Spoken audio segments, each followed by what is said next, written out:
Hello everybody, my name is Lisbeth Luna and today I'm going to present to you what masculinity and language is.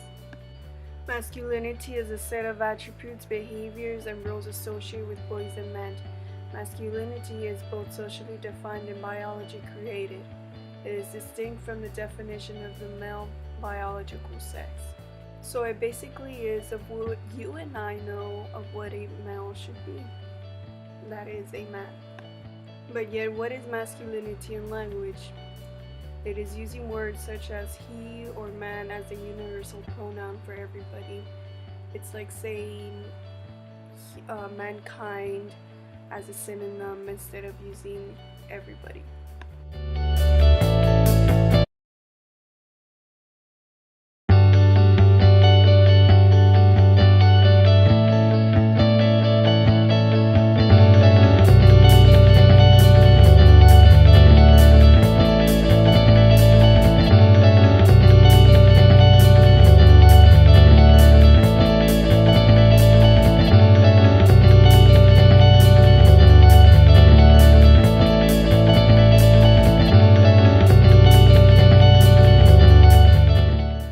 Been reading and found that maybe one of the statements that you read was quite sexist in the way of the stereotypes that they were portraying?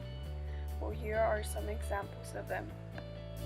The first one is the firemen are responsible for so many things, including saving lives. Well, firstly, not every firefighter is a man. That's why we should be calling them firefighters, because some of them are females, some of them are males. But all in all, they should be called firefighters because you don't know if that specific one you're talking about was of what sex. Second one is every store manager is in charge of how smooth and adequately his store runs. The thing about this one is that we don't know that every store manager is going to be male or going to be a man. To avoid being biased, it is quite simple.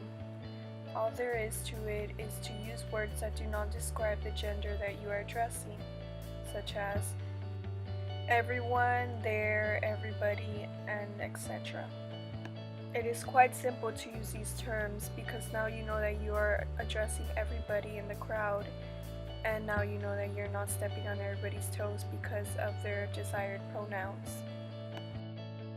A quote from On Sexism in Language and Language Change, the Case of Peninsular Language by Benita Adocarli-Lamonte says as, linguistic sexism seems to provide strong evidence of the Sapir-Whorf, which states that language constrains and shapes our thoughts and perceptions, which means that if we think a certain way, it's going to act out a certain way. If we're thinking and our thoughts, it's going to act upon. So if we're thinking, say, in a sexist manner, it's gonna come out of our words as a sexist way or biased. The actual definition of this hypothesis or theory is the structure of a language determines a native speaker's perception and categorization of experience.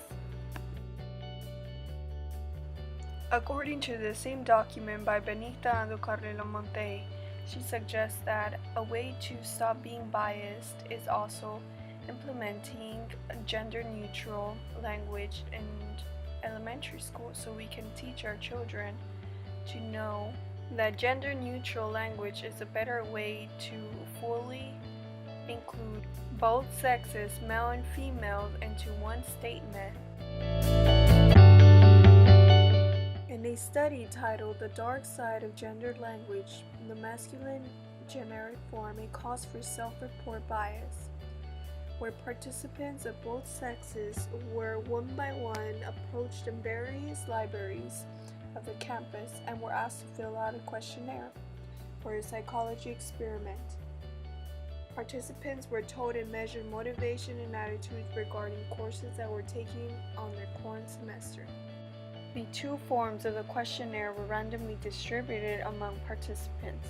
Half received the questionnaire formulated in the masculine generic form, and the other half received the questionnaire formulated in the gender-neutral form. And so the results were, from this quote, Thus, women reported lower scores when filling out the masculine generic form than they did when filling out the gender-neutral form. Meanwhile, men reported the same score in both types of questionnaire.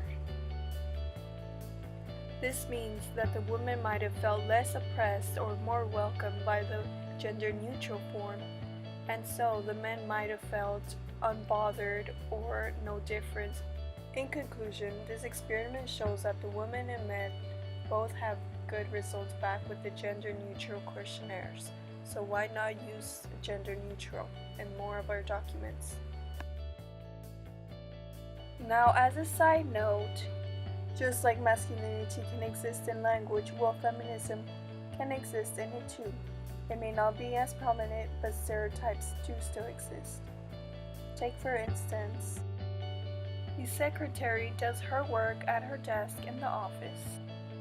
Going back to previous examples, we can see here that the problem is where they use the pronouns her, because now we know that secretaries are also a job or a career of a male or a female.